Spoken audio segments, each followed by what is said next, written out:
Hello student, good morning.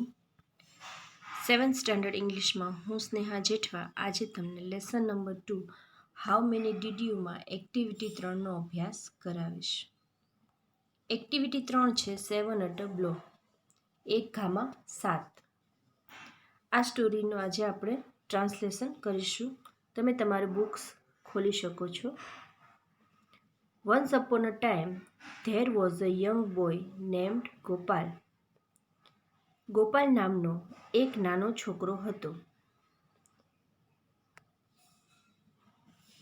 હી liked jalebis very much. તેને જલેબી ખૂબ ભાવતી।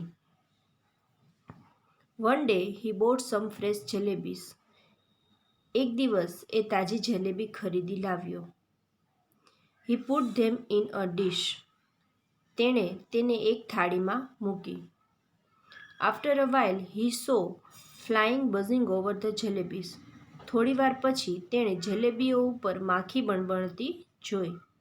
ગો અવે ડર્ટી ફ્લાઇઝ, હી શાઉટેડ। તેણે બૂમ પાડી, ગંદી માખીઓ ઉડી જાઓ। બટ ધે ડીડન્ટ, પણ તે ઉડી નહીં। He killed 7 flies at a blow.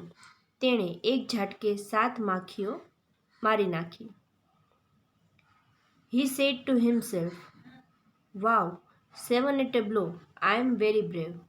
તેણે પોતાની જાતે કહ્યું, વાહ, એક ઘામાં 7, હું બહાદુર છું। The king heard about Gopal. રાજાએ ગોપાલ વિશે સાંભળ્યું। He called him and said, Gopal, you are a brave boy, did you really killed 7 at a blow. તેણે તેને બોલાવ્યો અને કહ્યું, ગોપાલ, તું બહાદુર છોકરો છે, શું તે ખરેખર એક ઘામાં 7 મારી નાખ્યા?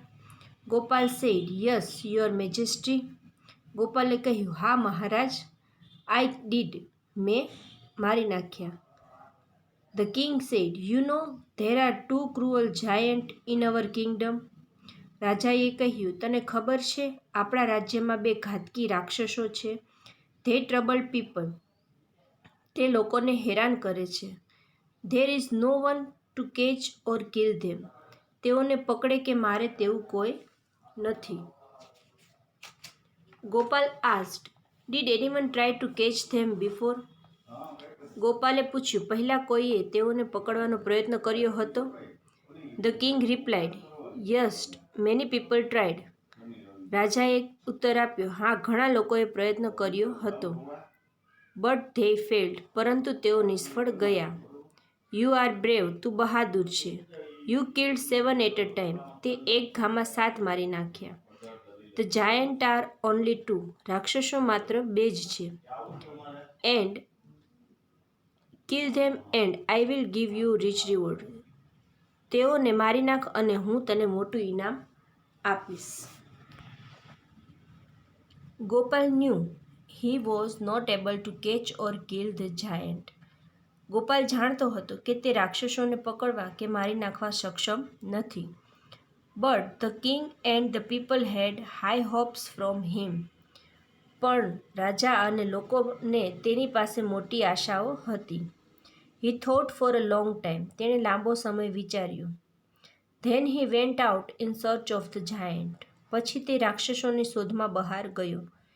હી વન્ડર્ડ હિયર એન્ડ ધેર, તે આમ અને તેમ રખડ્યો। He roamed in mountain and valleys, તે પર્વતો અને ખીણોમાં ભટક્યો। બટ હી ફેલ્ડ, પણ તે નિષ્ફળ ગયો। After some days he was going through the forest. થોડાક દિવસો પછી તે જંગલમાંથી પસાર થઈ રહ્યો હતો।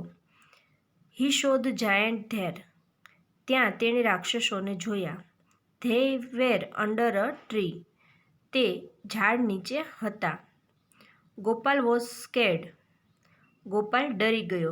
હી said to himself, oh the Giants are really huge. અરે આ રાક્ષસો ખરેખર કદાવર છે। ધે લુક ક્રુઅલ, તેઓ ઘાતકી પણ દેખાય છે। The task is really tough, આ કામ ખરેખર કઠિન છે। I can't fight with them, હું તેઓની સાથે લડી શકું તેમ નથી। He thought for a while. થોડો સમય તેણે વિચાર્યું. I will try, he said to himself. તેણે પોતાની જાતને કહ્યું કે હું પ્રયત્ન કરીશ. He throw some stones at them and hide himself behind a tree. તેણે થોડા પથ્થરો તેમની તરફ ફેંક્યા અને પોતે એક ઝાડ પાછળ સંતાઈ ગયો. One giant got up and asked the other. એક રાક્ષસ ઊભો થયો અને બીજાને પૂછ્યું, did you throw stone at me? શું તે મારા તરફ પથ્થર ફેંક્યા? The other replied, no, I didn't. ના, મેં નથી ફેંક્યા. You did it. The first he shouted. તેણે કહ્યું કે તે ફેંક્યા. Why did you throw stone at me? The first giant replied, I did not do anything. You throw stone at me. તે બરાડ્યો કે તે મારા માથે પથ્થર ફેંક્યા. પહેલો રાક્ષસ જવાબ આપ્યો, મેં કશું જ કર્યું નથી. તે મારા તરફ પથ્થર ફેંક્યા. They began to fight. તેઓએ લડવાની શરૂઆત કરી. They fought fiercely and killed each other. તેઓ ઉગ્રતાથી લડ્યા અને એકબીજાને મારી નાખ્યા. આ એક્ટિવિટીના શબ્દાર્થ પીડીએફમાં આપેલા છે, જે તમારે લખવાના રહેશે અને પ્રશ્નોના જવાબ છે તે પણ તેમાંથી લખશો. Thank you.